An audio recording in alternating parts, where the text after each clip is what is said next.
Vous écoutez La Voix de la jeunesse sur Étincelle Radio, la voix des jeunes pour le renouveau démocratique.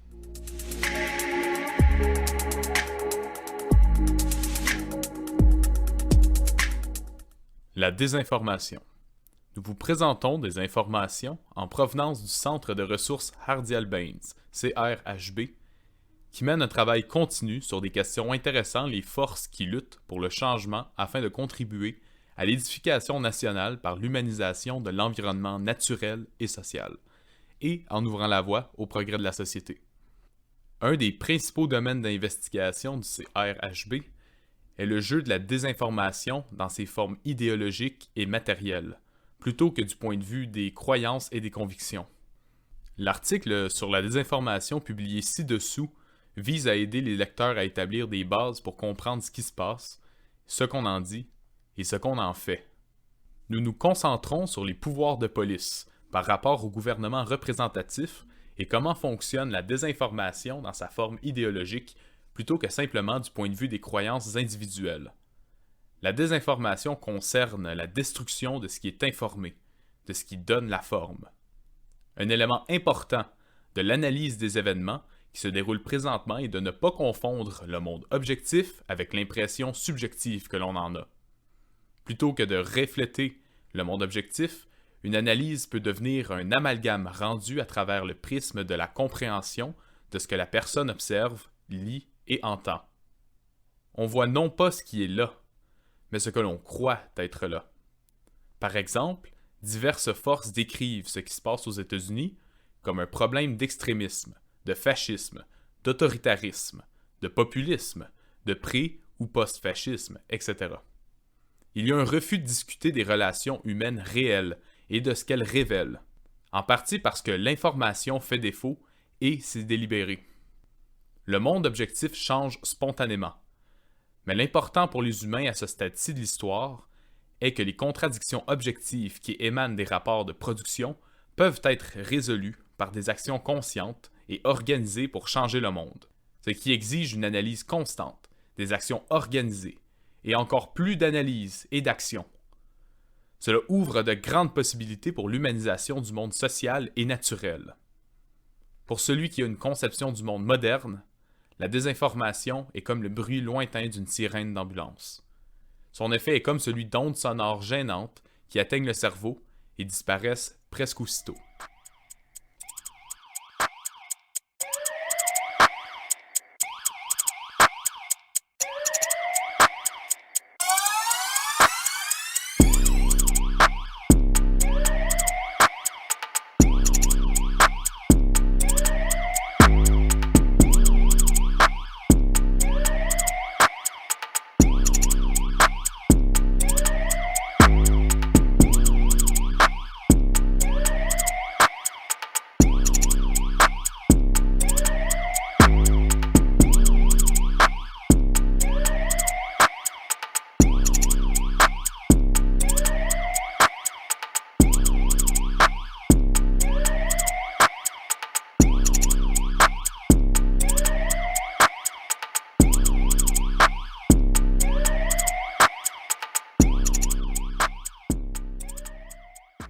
La chose la plus significative dans cette période historique particulière de repli de la Révolution est que toute l'expérience des rapports entre les êtres humains et la nature, depuis des temps immémoriaux, arrive à un point tournant.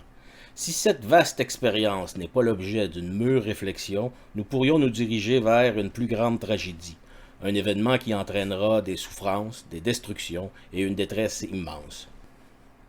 C'est dans ce contexte que la définition de la désinformation prend toute son importance. La désinformation n'est pas synonyme de mésinformation. Elle peut inclure la mésinformation, le mensonge pur et simple, ou les idées fausses sur diverses choses, mais cela ne va pas au cœur du problème, qui réside dans le préfixe « dé », du mot désinformation. La désinformation, c'est la destruction. La désinformation est la destruction de ce qui informe, de ce qui donne forme. Une question légitime se pose. Quel est le domaine que cette vaste expérience humaine informe? De quel domaine s'agit-il en réalité? Comment pouvons-nous connecter, avoir des liens, ressentir toute la matière sensible de cette expérience que nous avons dans nos vies personnelles et dans la vie de nos collectifs et dans la société en général et au niveau international dans le monde entier. Nous parlons ici de l'ensemble des relations humaines, tout le matériel qui devient matériel de pensée qui est fourni au cerveau humain. C'est cela qui doit être informé. Nous ne parlons pas d'information comme dans les données informatiques ou de fournir les bonnes données qui seront l'invention d'un esprit génial. Ce serait comme démêler ce qui est quoi, en dressant une liste d'épicerie ou en amassant des mégadonnées. Si nous prenons diverses parcelles d'informations et que nous les relions comme bon nous semble, en leur donnant la forme que nous voulons, cela pourrait être très bien, et en procédant ainsi, plusieurs points d'intérêt pourraient être communiqués. Mais ce n'est pas ce dont nous parlons, quand nous parlons d'informer, d'avoir de l'information. Sans nous attaquer à ce problème, nous ne verrons pas la désinformation.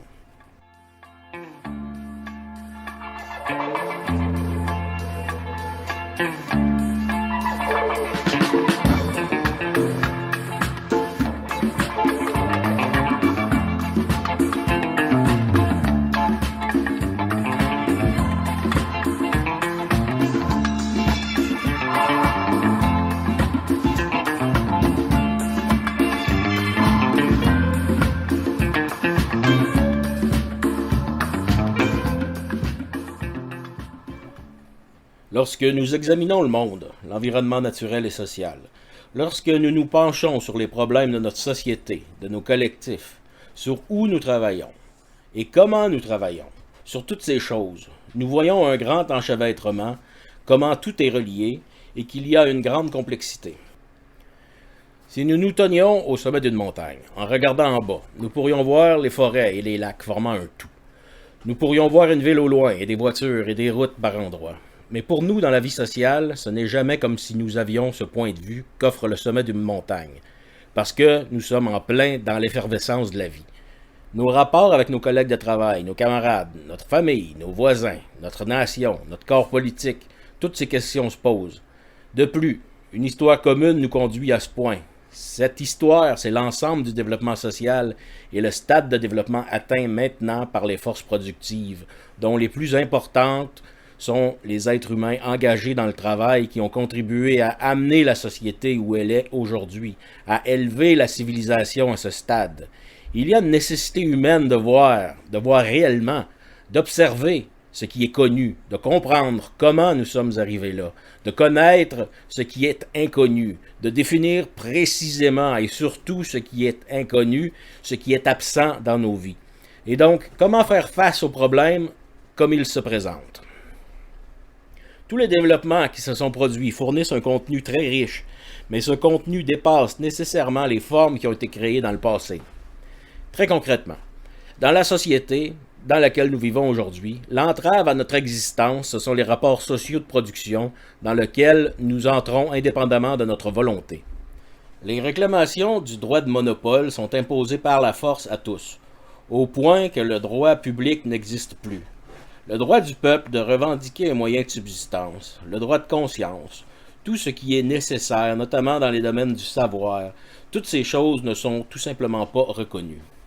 En même temps, comme nous sommes des êtres humains qui vivent dans une période historique particulière, dans une structure politique et économique définie, nous devons tous avoir nos opinions sur ce que nous devons faire.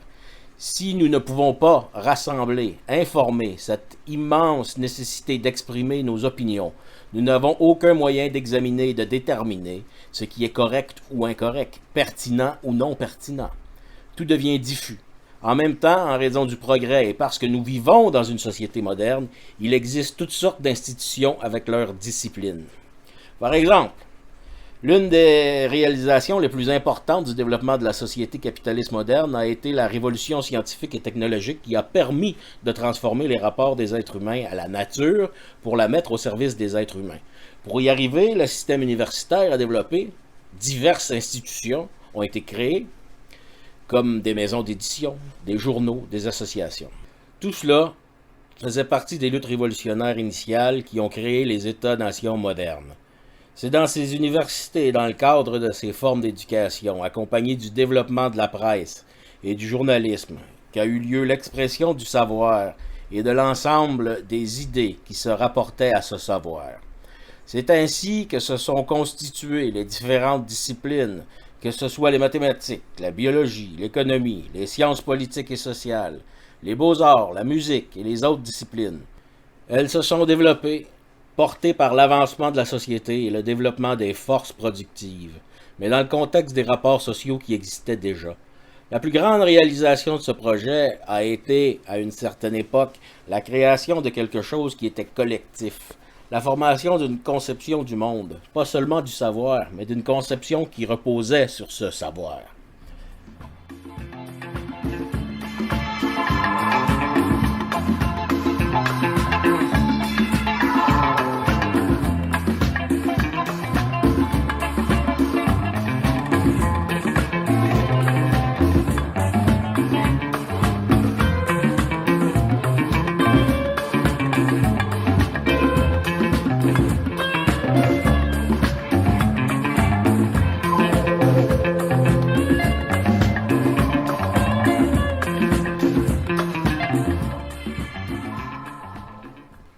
Nous n'avons pas affaire ici à la conception du monde comme tel, mais à un aspect de celle-ci qui est la création de l'opinion publique, que dans la création des corps politiques et de la société politique, il est nécessaire d'argumenter toutes les répartitions, des revendications et des intérêts que les gens ont de différentes manières.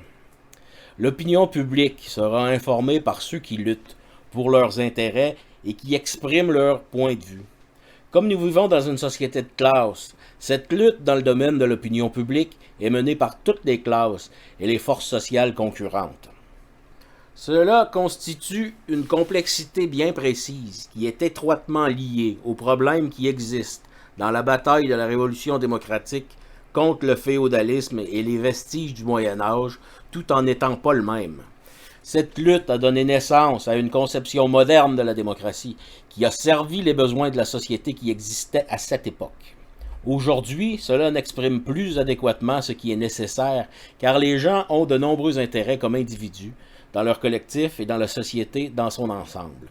Ces intérêts sont en même temps la conséquence de l'ensemble des influences qui viennent de leur propre expérience et de la manière dont ils sont touchés par l'interaction continue avec les institutions de leur société. C'est ce qui est appelé l'affect. Ce n'est pas seulement un rapport social qui existe, mais grâce au cerveau humain, ces rapports sociaux, à des degrés divers et de diverses manières, peuvent être connus. Tout ce que le cerveau humain peut faire en matière de connaissance est de percevoir et de connaître les relations qui sont à la base de la société. Ces relations entre les êtres humains et entre les êtres humains et la nature. Cet affect s'exprime sous la forme de passion. C'est ce qui crée l'émotivité. Dans le domaine de l'opinion publique, on trouvera l'expression de toutes les convoitises, les colères, les joies, le bonheur, les angoisses et les désirs de cette société particulière qui seront informés par sa culture politique, éthique et scientifique. Chaque type de travail fait dans cette société selon son stade de développement possède sa propre culture et cette culture a une forme. Elle a des aspects matériels, sociaux et idéologiques, non pas comme des choses séparées, mais comme venant de cette culture. Tout travail qui est établi développe sa propre culture. Si à un moment donné, les besoins de cette société empêchent d'établir le travail, que ce soit dans l'industrie, dans la recherche scientifique ou dans le domaine de la lutte des classes, celle-ci n'est pas en mesure de développer cette culture. Cela veut dire que les affects, la sensibilité de l'être humain, les passions, vont être influencés par ceux qui sont engagés dans le travail, qui les ont vécus dans le travail.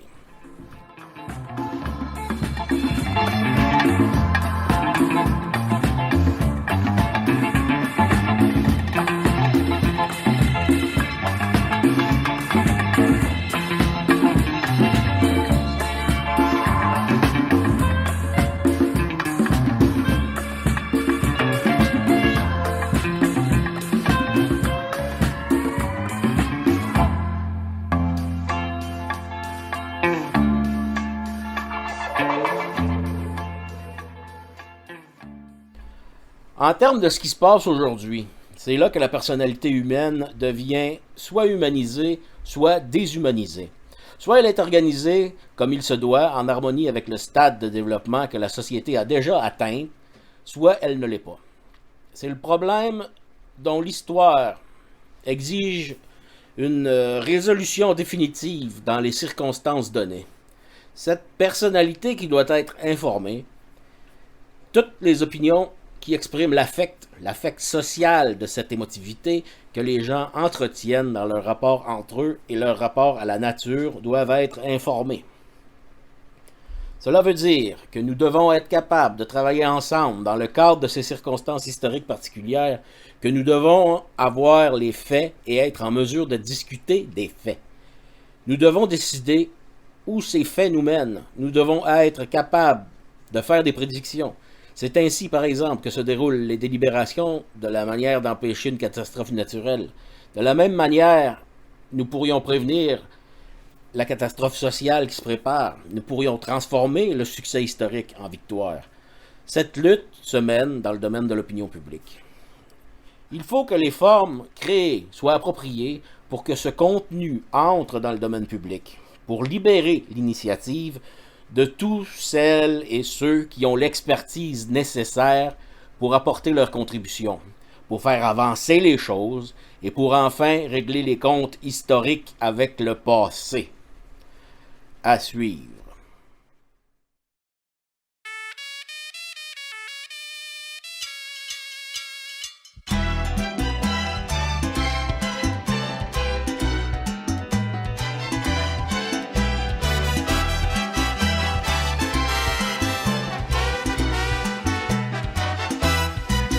Preocupado el presidente anaranjado, viendo que las elecciones las perdió.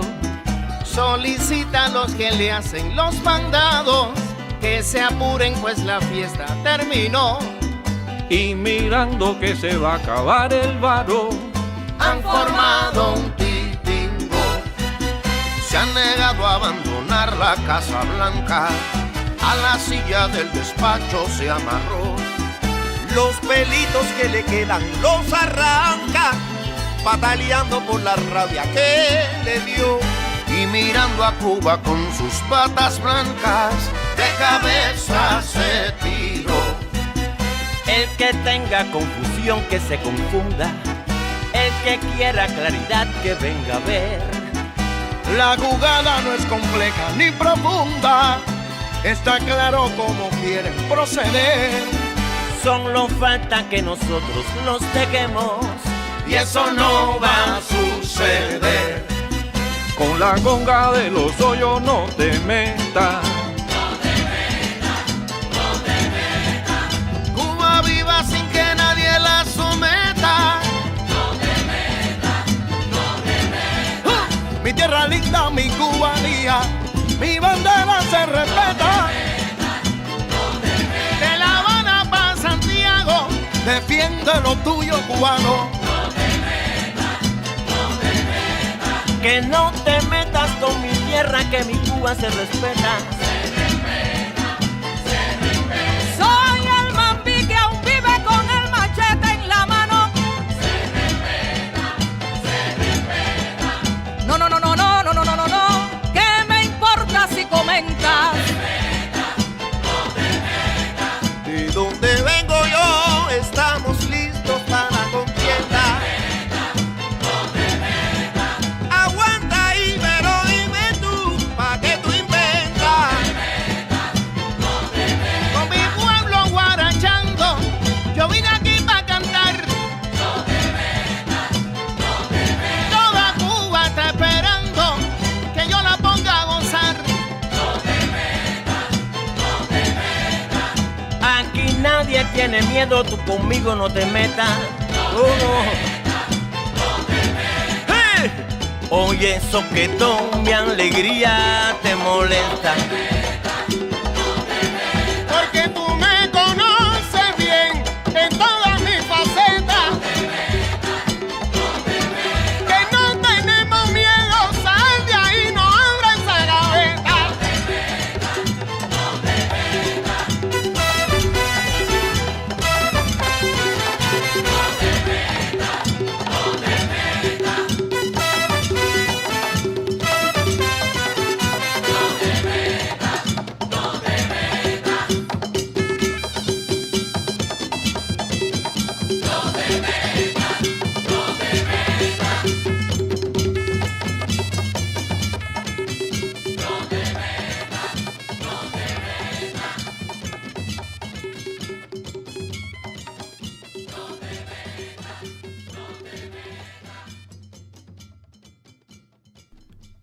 Le bulletin commun de renseignement, un exemple de désinformation.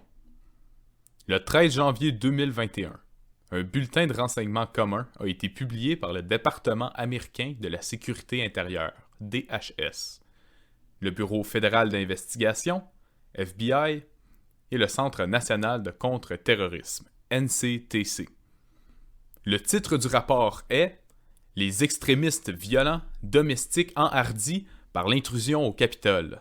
La menace élevée de violences terroristes domestiques à l'heure des transitions politiques et au-delà. » Il indique que son objectif est de, je cite, « mettre en lumière la menace de la violence provenant d'extrémistes violents domestiques au lendemain de l'intrusion violente du 6 janvier dans l'édifice du Capitole aux États-Unis à Washington à la suite des manifestations légales liées aux résultats des élections générales. » Fin de la citation. Le bulletin est classifié U/FOUO, ce qui veut dire qu'il est non confidentiel pour utilisation officielle uniquement.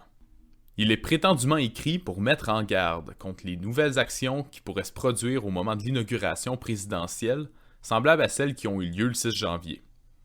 On y lit plutôt une menace à tous ceux qui défendent les droits et qui mènent des actions pour accomplir des ordres du jour politiques et ou sociaux qui semblent dériver d'un sentiment anti-gouvernement ou anti-autorité, incluant l'opposition à ce qui est perçu comme des hiérarchies économiques, sociales ou raciales, ou une intervention excessive, de la négligence ou de l'illégitimité de la part du gouvernement. Il est certain que la vaste majorité des Américains pensent que le gouvernement est négligent en ce qui concerne la COVID-19, qu'il existe un problème sérieux de racisme de la part du gouvernement et d'attaques contre le peuple et plus encore.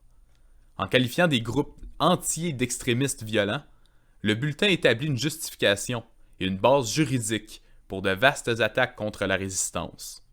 Et il le fait au nom de protéger le peuple et de prévenir la violence. La désinformation comprend la tentative de perturber ou de détruire la vaste opinion publique qui existe que le pays continue d'aller dans une mauvaise direction, qu'il n'existe pas de moyen de rendre le gouvernement redevable et que les droits humains fondamentaux à la santé, au logement, à l'éducation et à un moyen de subsistance sont niés de façon répétée. Que l'opinion publique est détruite et remplacée par la considération que ceux que le FBI, le DHS et le NTCT qualifient d'extrémistes méritent d'être châtiés. Des groupes entiers sont notamment considérés comme des choses réduites à des initiales comme les DVE, qui signifie extrémistes violents domestiques. Agir ainsi déshumanise ceux qui sont stigmatisés, ce qui en fait des choses sujettes à la violence et au châtiment par le gouvernement et non des êtres humains qui revendiquent des droits. Alors que le bulletin mentionne les milices, de nombreux faits démontrent, y compris les événements du 6 janvier, que le gouvernement appuie et même arme souvent ces milices et est bien au courant de leurs plans, mais n'intervient pas ou ne les empêche pas d'agir. Ils sont inclus dans le rapport en partie pour masquer cette vérité. Le bulletin de renseignement écrit qu'un extrémiste violent domestique est un individu qui est actif aux États-Unis et qui n'est ni dirigé ni inspiré par un groupe terroriste étranger ou par une autre puissance étrangère et qui cherche à faire avancer des objectifs politiques et sociaux entièrement ou en partie au moyen d'actes illégaux de force ou de violence. Il ajoute ensuite que le fait de simplement faire valoir une position politique ou sociale, de pratiquer l'activisme politique, d'utiliser une forte rhétorique ou d'adhérer à une philosophie qui, dans son ensemble, préconise des tactiques violentes, peut ne pas constituer de l'extrémisme et pourrait être protégé d'un point de vue constitutionnel.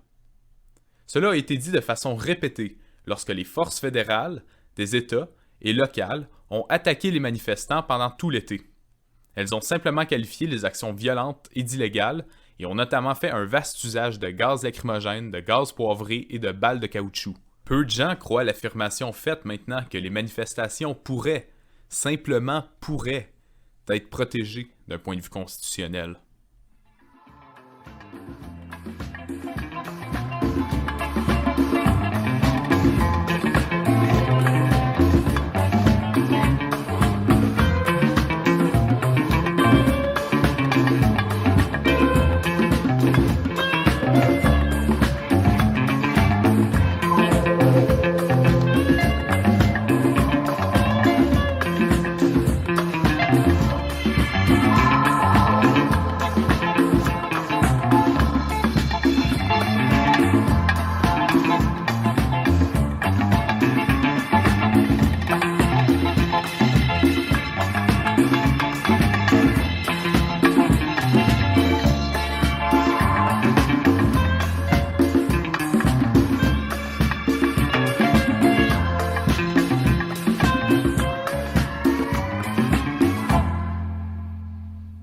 Les catégories mises de l'avant par le FBI, le DHS et le NCTC se subdivisent en 3 sous-catégories. La première, les extrémistes antigouvernementaux et anti-autorités violents, tels que mentionnés plus haut. La deuxième, les miliciens extrémistes violents, dont il est dit qu'ils sont, je cite, des individus qui cherchent entièrement ou en partie au moyen d'actes illégaux de force ou de violence à faire valoir leur croyance que les États-Unis outrepassent intentionnellement leur autorité constitutionnelle et tentent d'établir un régime totalitaire. Par conséquent, selon le bulletin, ces individus s'opposent à plusieurs lois et règlements fédéraux et des États, en particulier ceux liés à la propriété d'armes à feu, et commettent des gestes ouverts pour résister violemment au gouvernement des États-Unis ou pour en faciliter le renversement. La troisième catégorie sont les extrémistes violents ayant un motif racial ou ethnique, dont il est dit qu'ils ont recours à la violence potentiellement illégale ou à la menace du recours à la force et à la violence pour faire avancer un ordre du jour politique et ou social qui semble provenir d'un préjugé, souvent lié à la race ou l'ethnicité, défendu par l'acteur contre d'autres, y compris un groupe de la population en particulier. Selon les agences de police qui ont produit le bulletin, les plus importantes menaces domestiques en 2021 ne sont pas tous les problèmes auxquels le peuple sont confrontés, tels que la COVID-19, le chômage, le manque de soins de santé, les évictions, les suicides et les autres décès, mais bien le peuple qui lutte pour ses droits. En fait, le bulletin souligne que son renseignement est alimenté par la réponse à laquelle il s'attend aux mesures renouvelées qui seront prises pour mitiger la propagation de la COVID-19 aux conditions sociopolitiques et à la perception d'une intervention excessive du gouvernement. Le bulletin, comme le font Biden et la Chambre des représentants, prédit une augmentation des menaces et des complots menant à des activités illégales, y compris la destruction de la propriété et la violence visant des représentants à tous les niveaux du gouvernement, de la police, des journalistes et de l'infrastructure, ainsi que la violence sporadique lors de protestations, de rassemblements, de manifestations ou d'autres formes d'action où les gens se regroupent. Le camp armé, en ce moment dans le district de Columbia, qui comprend 30 000 membres de la Garde nationale déployés pour un mois et des milliers de policiers et de forces du DHS additionnelles, est leur réponse. Le bulletin conseille aux représentants gouvernementaux du contre-terrorisme et aux forces responsables de l'application de la loi, de même qu'aux partenaires de la sécurité du secteur privé, de demeurer vigilants, à la lumière de cette menace persistante et de cibles sélectives imprévisibles, afin de pouvoir déceler, prévenir, prévoir ou répondre avec efficacité à des incidents et des attaques terroristes.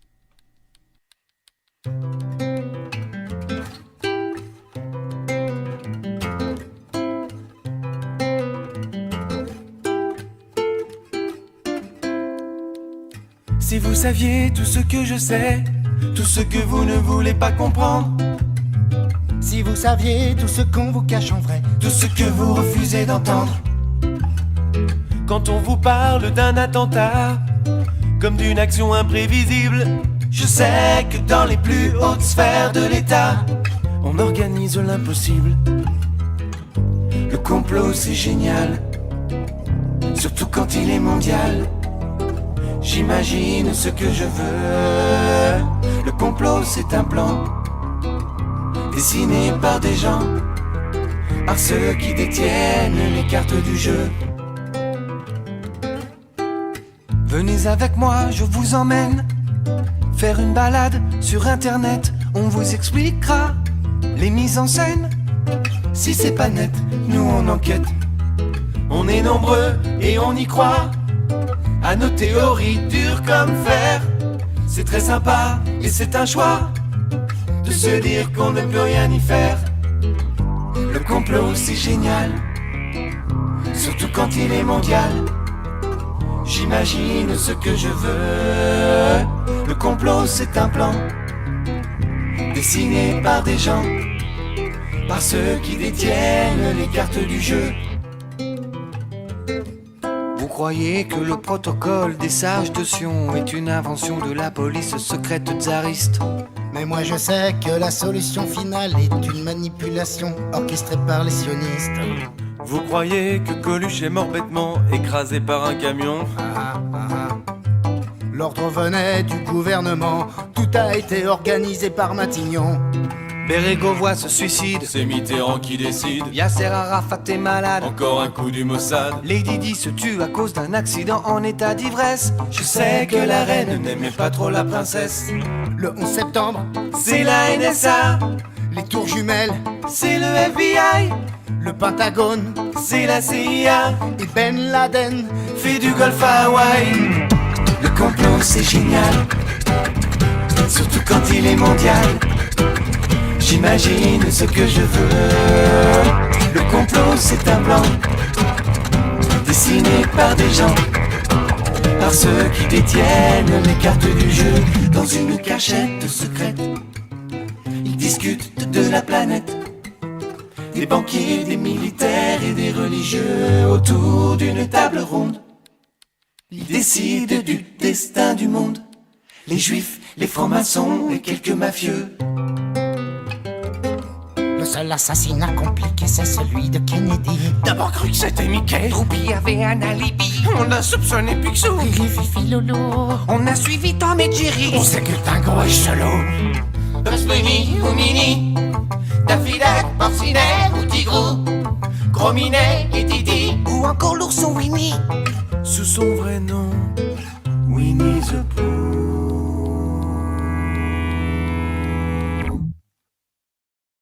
Le 6 janvier, un moteur durable de violence. Selon le bulletin, les événements du 6 janvier à l'édifice du Capitole vont servir de moteur important de la violence pour un ensemble diversifié de gens. Il indique que les cibles pourraient comprendre les minorités et les institutions raciales, ethniques ou religieuses, les forces responsables de l'application de la loi et les représentants et édifices gouvernementaux.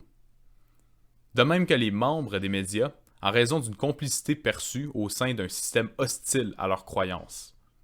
Il s'agit là d'un effort délibéré pour mettre dans le même sac plus de 20 millions de personnes qui ont ciblé la violence policière raciste, les forces responsables de l'application de la loi, et les représentants et édifices gouvernementaux, et les milices racistes.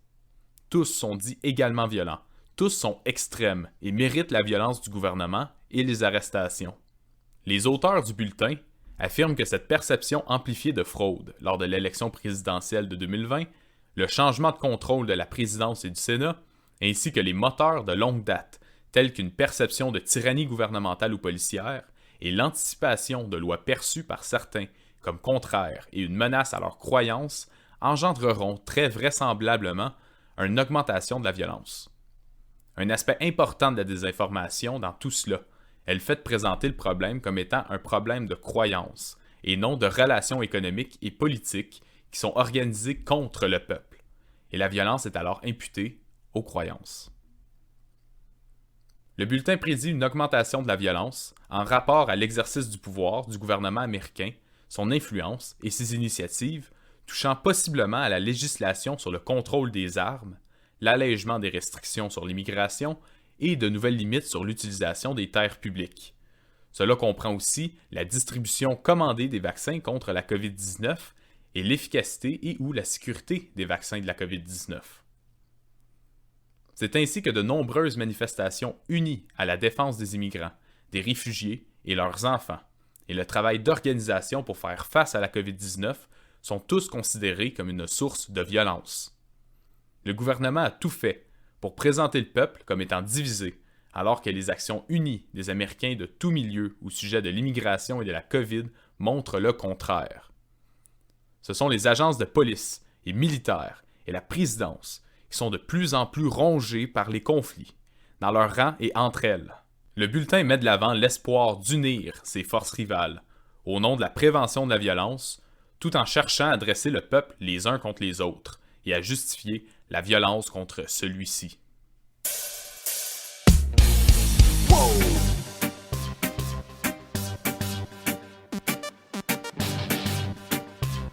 Give me one, give me two, give me vibes and you like this. Mauvaise nouvelle, je n'entends des fausses nouvelles, mais c'est. Mauvaise nouvelle, je n'entends des fausses nouvelles. Give me sound, give me vibes. À chaque fois ça m'épate quand tu me dis que la terre est plate. Je suis devenu mythomaniaque sur le coup des fake news, fake mensonges qu'on nous déballe. Je suis devenu paranoïaque sur le côté. Fake news, fake news. Le vrai, le faux se mélange, plus c'est gros, plus j'y crois. Y'en a beaucoup que ça arrange, qu'on gobe n'importe quoi. La rumeur s'emballe et tous les mots deviennent des balles. Vite, il faut que je m'échappe de toutes ces fake news, fake news. Wow, pourquoi fait-il chaud? Dur de rester sceptique quand on bronze l'hiver à Oslo. We don't know, y a-t-il un complot? Tout scientifique quand on lit les réseaux sociaux. Wow, même ces dessins là-haut m'enfiler la grippe mais je crois que je deviens trop parano. We don't know, que ça soit vrai ou faux. Tout devient la vérité quand tout le monde reprend les mêmes mots. Tell me now, a-t-on touché la lune? Qui détient les fortunes et qui manie la plume pour nous le raconter? Qui devrait faire la une? Qui détient les tribunes? Qui profite des lacunes pour tout réinventer? Et c'est par naïveté qu'on s'emballe sans détail, on cavale sans même vérifier. Et sans se questionner, ce que l'on montre se démonte à l'encontre de la vérité. Chaque fois ça m'épate quand on me dit que la terre est plate. J'ai devenu mythomaniaque sur le côté. Fake news, fake news. Avec tout ce qu'on avale, tous les mensonges qu'on nous déballe. Je suis devenu paranoïaque sur le côté. Fake news, fake news. Le vrai, le faux se mélange, plus c'est gros, plus j'y crois. Y'en a beaucoup, ça arrange, qu'on gobe n'importe quoi. La rumeur s'emballe et tous les mots deviennent des balles. Vite, il faut que je m'échappe de toutes ces fake news, fake news, fake news. Les événements sont mis en scène comme une série télé. Et tous les délires deviennent réels et tout est emmêlé. Souvent je préfère croire que les réponses viennent du ciel. Et j'ai goûté la pilule offerte, si j'ai tout recraché. On a vu des lézards prendre le pouvoir. On a vu des rockstars mortes ressusciter. Chacun prend sa part et écrit l'histoire. Et c'est l'esprit critique qui vient de s'effacer. Je te vois dans la tête comme à chaque fois je répète ce que j'ai lu, ce qu'on me dit dans mon oreillette. Maintenant je les rejette et check tout ce qui m'inquiète. Ce que j'ai vu, ce que je lis, vise mon intellect. La vérité change dans l'air du temps. Suis le courant le plus dominant. Tu vois l'info partout mais pourtant douter de tout, c'est tout ce qu'on apprend. À chaque fois ça m'épate quand on me dit que la terre est plate. Je suis devenu mythomaniaque sur le côté. Fake news, fake news. Avec tout ce qu'on avale, tous les mensonges qu'on nous déballe. Je suis devenu paranoïaque sur le côté. Fake news, fake news. Le vrai, le faux se mélange, plus c'est gros, plus j'y crois. Y'en a beaucoup que ça arrange, qu'on gobe n'importe quoi. La rumeur s'emballe et tous les mots deviennent des balles. Vite il faut que je m'échappe de toutes ces fake news, fake news. À chaque fois ça m'épate quand on me dit que la terre est plate. Tous devenus mythomaniaques sur le côté. Fake news, fake news. Avec tout ce qu'on avale, tous les mensonges qu'on nous déballe. Tous devenus paranoïaques sur le côté. Fake news, fake news. Dès le préau, ce qu'on échange, plus c'est gros, plus t'y crois. Le vrai, le faux se mélange, puis je me dis pourquoi pas. Y'en a certains que ça arrange, qu'on gobe n'importe quoi. Laisse-moi savoir pour qui c'est good, c'est bad news. Good news, bad news. Give me one, give me two, give me vibes and you like this. Good news, bad news, fake news. Mauvaise nouvelle, je n'entends que des fausses nouvelles, mais c'est. Give me one, give me vibes, give me sound. Ceci met fin à l'émission d'aujourd'hui. Revenez-nous pour la prochaine diffusion. Le plus simple, c'est de nous suivre sur notre page Facebook. Vous la trouverez sous le nom de Jeunes pour le renouveau démocratique. Allez aimer notre page, nos publications et surtout diffusez nos émissions parmi vos camarades, vos amis, vos connaissances. Vous pouvez aussi nous joindre par courriel au ydr.jrd@gmail.com. Au revoir, à bientôt. Étincelle Radio est un balado produit par les jeunes pour le renouveau démocratique. Toutes nos émissions sont libres de droit et à but éducatif. Les chansons que nous utilisons dans nos émissions sont utilisées en suivant le principe de l'utilisation équitable, fair dealing ou aussi fair use.